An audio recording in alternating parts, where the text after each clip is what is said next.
Hey guys, so today I'm back to do another 3-monthly film wrap up.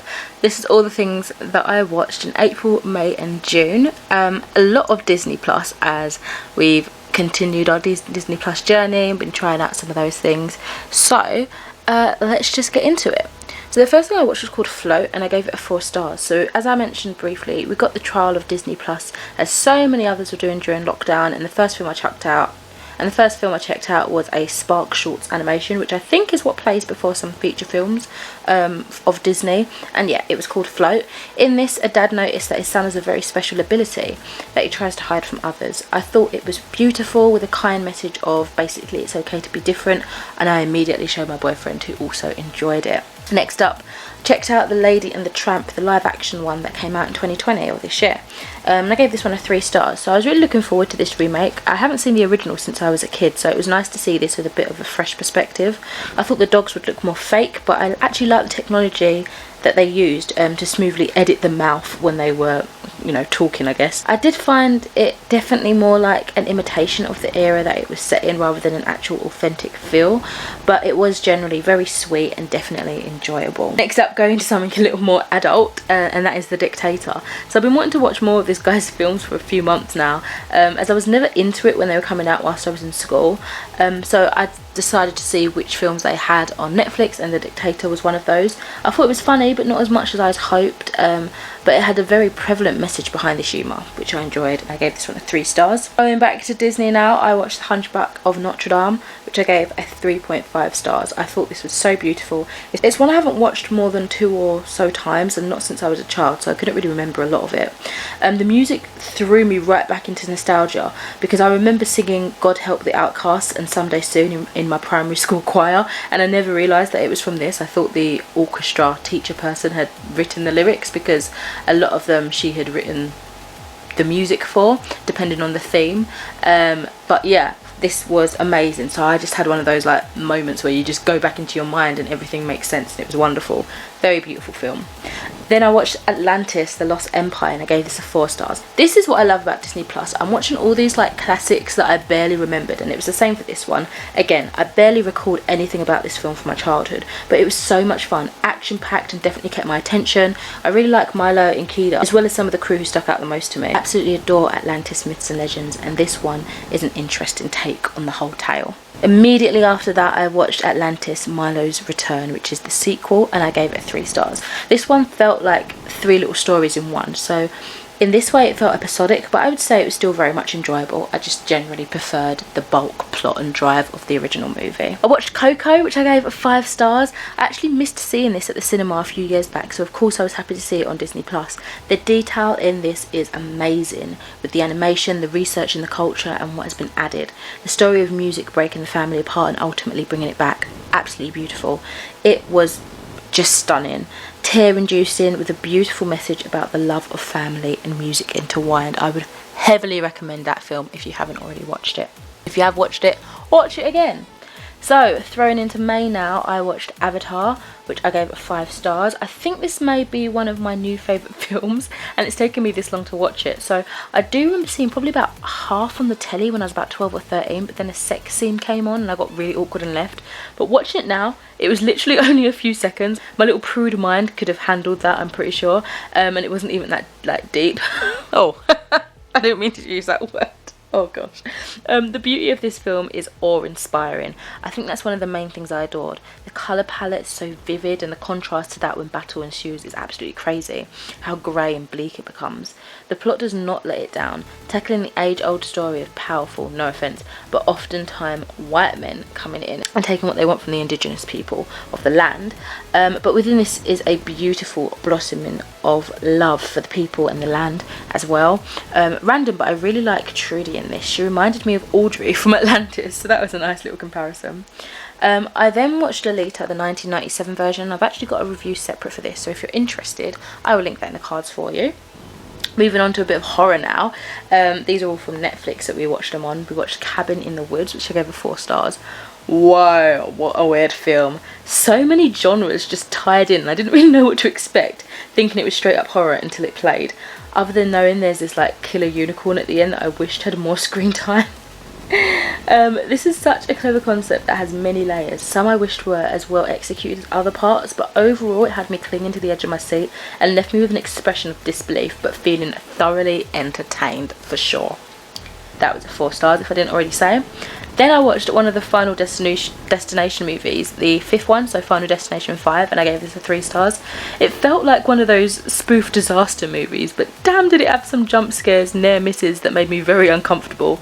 The whole thing got gory real quick. Strangely enough, I quite enjoyed it. Very far-fetched and cringily over the top though, but I would probably go back and watch the other movies at some point because yeah, I could just stick them on and enjoy them for that, you know. Then I watched The Theory of Everything and I gave this a 5 stars. Eddie Redmayne, whoa, what an actor. How he managed to portray this legendary figure so detailed, I am absolutely floored. This movie was heartwarming, educational, powerful, emotional, so many feelings it stirred within me. Seeing how the motor neuron disease developed and how it affected both Stephen Hawking and his loved ones was very emotional to watch. I love that it actually didn't state how much time passed, only in the subtlety of his kids growing up and things like that, as it was a strong testament of how he outlived the 2-year life estimate when he was first diagnosed with his neuron disease. His motor neuron disease, sorry. A fantastic movie. I wish I had seen when it came out instead of waiting all these years, and heartily deserving of every award it has won. Next up, we're going back to a classic. I watched Forrest Gump, which I gave 5 stars. It's another movie, but a classic that I hadn't seen in its entirety before, and I absolutely adored this film. So many sad and heartwarming scenes in this. It was fantastic. Absolutely adored it, and the fact that he's just sitting there on a bench telling his story to anyone who comes past waiting for a bus was just very endearing. So stepping into June now, I watched Harry Potter and the Half-Blood Prince, which I have a whole reading vlog on because I watched it in like at the end of reading the book corresponding with it. So if you're interested in checking that out, I will link that in the cards for you too. Then I watched Reign of Fire. I actually forgot about this until now talking about it. I gave this a 3.5 stars. It's actually quite good. So basically dragons have destroyed civilization, leaving what's left of humanity in a post-apocalyptic type of environment. This had action, adventure, some emotional moments and a little bit of romance. And honestly it was a solid entertaining movie, but clearly it doesn't stay long enough for me to really want to full on recommend it because I had completely forgotten about watching this in June, and I'm currently filming this in early July, so I mean not much time has passed really. Then I checked out a Disney film. This is Zombies, which I gave 3.5 stars. Students from Zombie Town are transferred to a high school in Seabrook, preoccupied with uniformity and pep rallies. This was so much fun. I loved the colours and the pep, and the zombies are my aesthetic completely, both of them. The fourth wall breaking was a little bit odd and uncomfortable and kind of took you out of the story. There were a few annoying tropes like the misunderstood guy is a maid by the popular girl having her secret struggle but kind of finding herself within him and blah blah blah. Funnily enough, the injustice the zombies felt is very telling for today, which was kind of eerie, especially when you take into consideration that it's from a kids film. I love it when there's like messages within kids like shows and stuff. I think it's so clever. Yeah, I just love it when they have like fantasy particular and kid-based media has an important message entangled to it. I really liked Eliza as a character. In terms of a franchise though, I don't think it will live up to High School Musical or Descendants for me, but it was still definitely enjoyable, and as you'll see later on I did watch the second film. So I finally checked out Maleficent, Mistress of Evil, which is the sequel to Maleficent, and I gave this a 5 stars. So the sequel shows how a union is longed for but malicious intent sets to stop that. I love how they've expanded on the Maleficent world, basically broke away from the traditional story and put a new narrative on it. It was beautiful to watch and also upset me during the war scenes, but again it was a visual experience, but it wasn't let down by story or acting at all. It was all very well rounded. Next up I saw this random movie that I had in my watch later list on Netflix, and it's called Paradise Hills, and I gave it a 3.5 stars. Basically Uma wakes up in a beautiful tropical facility that's designed to turn willful girls into perfect ladies, but it has a hidden agenda. I wanted to watch this because I saw Emma Roberts and because it looked like some sort of whimsical but sinister fantasy. It's very dystopian. It kind of reminds me of the concept behind Only Ever Yours by Louise O'Neill, which for me unfortunately that book missed the mark for me. And if you're interested in a review for that, I'll link that in the cards.